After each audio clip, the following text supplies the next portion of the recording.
Fy enw yw Efa a heddiw dwi'n mynd i ddangos i chi sut i wneud llyfr fflip. Felly, i dechrau bant, ni'n mynd i wneud un bach sydd dim ond gyda 2 ffram jyst i chi cael teimlad ar gyfer sut mae llyfr fflip yn gweithio. Cymerwch darn o bapur hir fel hwn a plygu fe mewn hanner. Bydd y darn o bapur ar y gwaelod yn un ffram a bydd yr un ar y top yn ffram arall. Dwi'n mynd i wneud broga bach yn sefyll fyny ac yn sgotio lawr.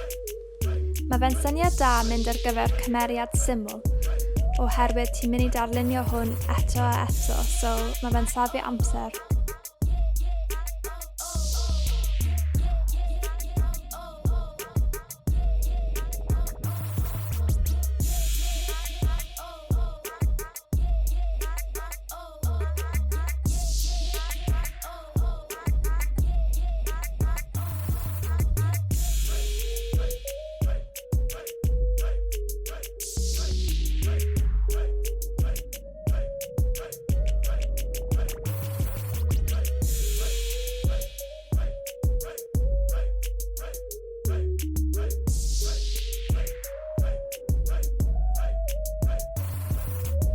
Wedyn, plygwch y papur a wneud y ffram nesaf. Yn yr un yma, fydd yr broga yn sgotio lawr. Dwi'n defnyddio blwch golau mwyn gweld yr llun sydd o dan, ond os oes dim un gyda chi, gallech chi defnyddio ffenest.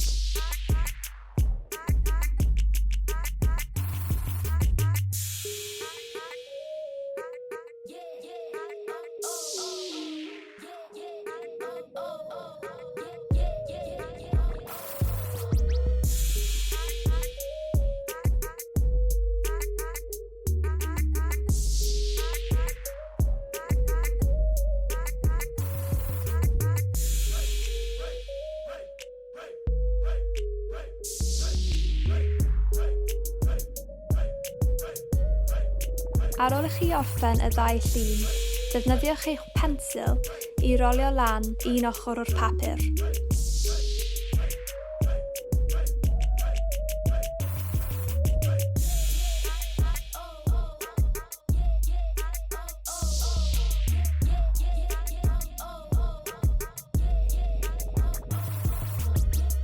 Wedyn, defnyddio'r pensil i fflicio rhwng y 2 llun. Animeiddio yw pam chi'n gwneud darluniau ac yn dangos nhw yn gyflym nesaf at ei gilydd. Mae hwn yn tricio'r llygad ac yn gwneud e edrych fel mae'r darlun wedi dod i fyw ac yn symud. Nawr mae fe'n amser i ddechrau'r llyfr fflip. Bydd angen pensil a naddwr, blwch golau a llyfr bach sydd yn hawdd i fflipio. Felly, ar gyfer y llyfr fflip, dwi yn bwriadu animeiddio broga bach yn gwneud ballet ac wedyn yn neidio i mewn i pwll o ddŵr. Dwi yn barod wedi gweithio allan y prif fframau. Rhain yw y prif symudiadau mae'r broga yn gwneud. Pan rydych yn animeiddio, fi moyn i chi meddwl am sut mae pethau yn symud. Edrychwch ar y pêl yma. Mae fe'n disgyn ac wedyn yn rolio i'r llawr. Yn yr enghraifft yma, mae'r pêl yn symud yr un faint pob ffram. Mae hwn yn gwneud i'r pêl symud yn hollol llyfn. Nawr dwi'n mynd i dangos enghraifft o'r pêl yn dechrau off yn gyflym wrth iddo fe disgyn ac wedyn arafu lawr wrth iddo fe cyrraedd y llawr. Ydych chi'n gallu gweld sut mae hwn yn gwneud i'r pêl edrych fel mae ganddo pwysau? Nawr dwi'n mynd i adio jump bach wrth iddo fe lanio. Meddyliwch sut mae pethau yn lanio. Falle bydd yn defnyddiol i gwylio fideo wedi ei arafu lawr. Ydych chi'n gallu gweld sut mae hwn yn edrych yn fwy naturiol? Nawr dwi'n mynd i creu rhywbeth o'r enw sboncen ac ymestyn. Hwn yw pam rydych yn gwneud eich darlun edrych yn squashed wrth iddo fe dod mewn i cyswllt gyda'r llawr, ac wedyn yn ymestyn wrth iddo fe gwthio bant. Mae'n edrych braidd yn od, ond oherwydd mae'r ffram dim ond yn gweledwy am llai na eiliad, rydych ddim yn sylwi bod e'n edrych yn wrong. Mae sboncen ac ymestyn hefyd yn wneud i'r pêl edrych yn fwy meddal, fel bod e wedi gwneud allan o rwber yn hytrach na rhywbeth caled a trwm. Ydych chi'n gallu gweld y gwahaniaeth rhwng y symudiad yn yr enghraifft cyntaf ac yr un olaf? Mae fe'n defnyddio cadw hwn mewn golwg pan rydych yn animeiddio eich cymeriad yn y llyfr fflip. Dwi'n mynd i defnyddio y prif fframau wnes i paratoi i treisio'r ffram gyntaf.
Dwi'n mynd i dechrau bant gyda'r broga yn llonydd am cwpl o fframiau, felly dwi jyst yn copïo yr un ffram eto ac eto. Dwi wedi cyflymu y fideo oherwydd mae creu llyfr fflip yn cymryd amser.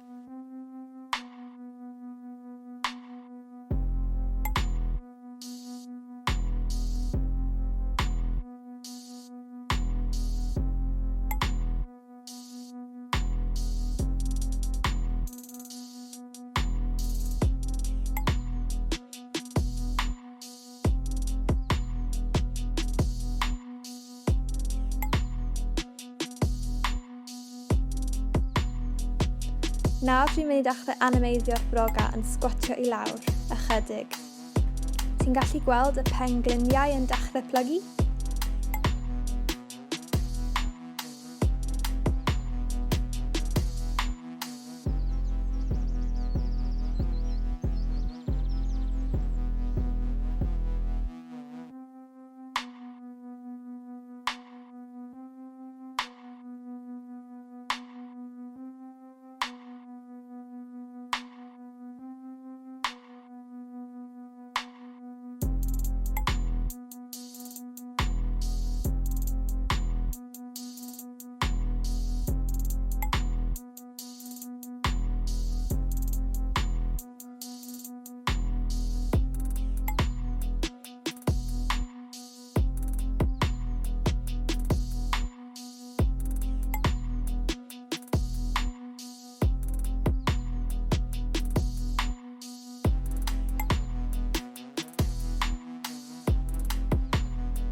Chi'n gallu tsecio sut mae fe'n edrych wrth i chi'n mynd ymlaen.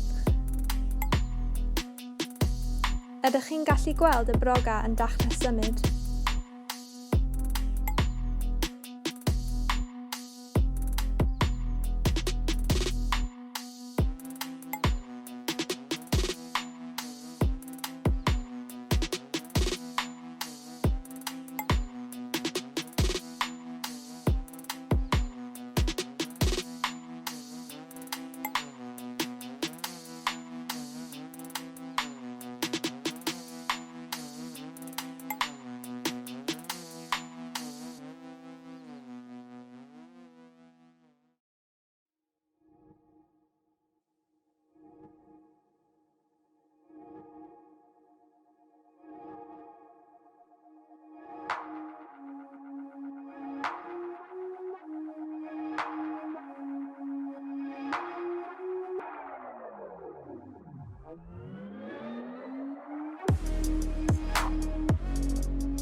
gweithio fel hwn yn anodd oherwydd chi ddim ond yn gallu gweld y ffram cyn, oherwydd mae rhaid animeiddio mewn trefn y tudalennau yn y llyfr. Ond pan rydych chi'n animeiddio ar papur neu ar y cyfrifiadur, chi'n gallu creu y prif fframau yn gyntaf ac wedyn llenwi i mewn i gyd o'r fframau rhwngdyn nhw, sydd yn helpu achos chi'n gallu gweld lle chi'n dod o a lle chi'n mynd. Mae fe'n eithaf defnyddiol bod fi wedi paratoi y prif fframiau, achos fi'n gallu rhoi fe o dan y llyfr i weld lle fi'n anelu amdano.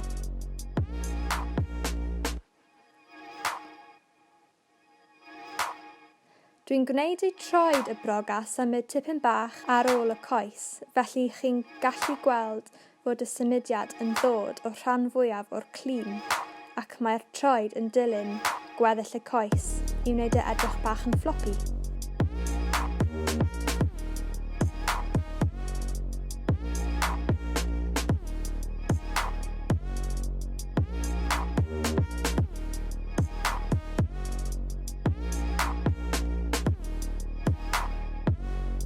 I wneud i'r troed edrych yn fwy floppy, dwi'n mynd i gwneud ffram bach o fe'n mynd bach yn bellach na'r coes cyn mynd yn llonydd, yn debyg i sut mae'r pêl yn bownsio tipyn bach ar ôl iddo fe lanio.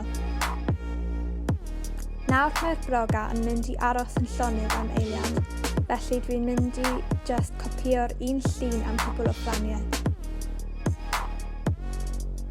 Y term ar gyfer hwn yn y byd animeiddio yw berwi.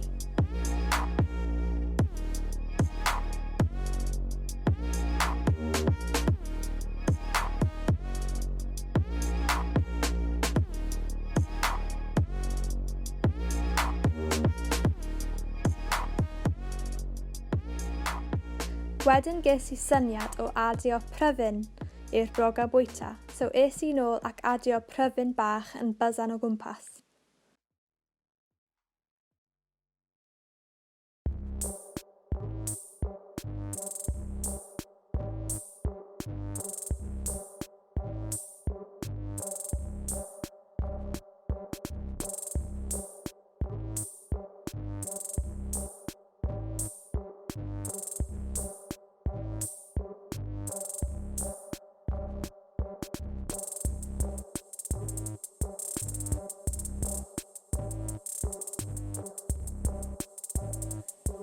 Wedyn ceg y broga yn agor a'r tafod hir yn ddod allan i ddal y pryfyn.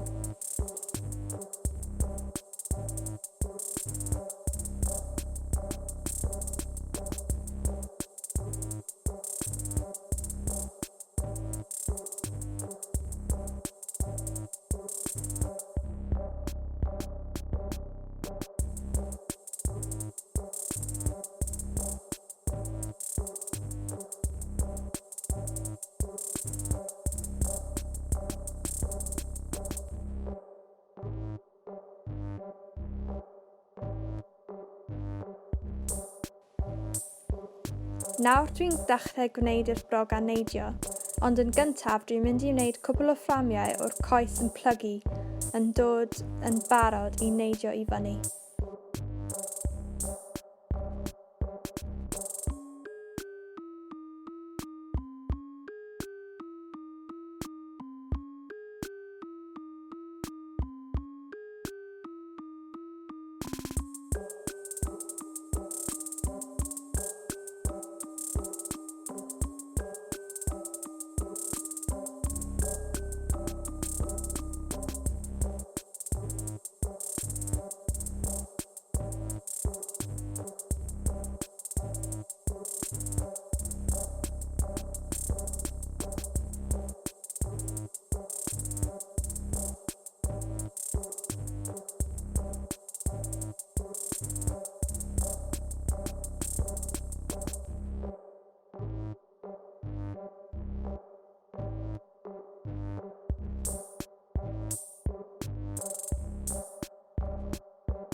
Nawr mae fe'n splasio i mewn i'r pwll. Ar ôl i fe ddiflannu mae tipyn bach o symudiad yn y dŵr, fel tonau i ddangos bod rhywbeth wedi torri'r arwyneb.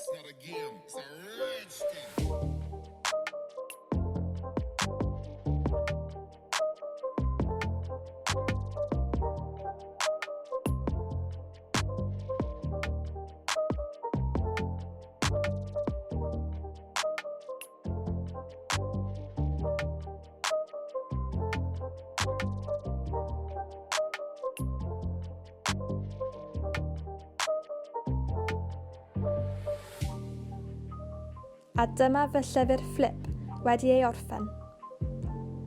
Gobeithio chi wedi mwynhau creu animeiddiad bach eich hunan yn defnyddio llyfr Fflip. Hwyl am y tro!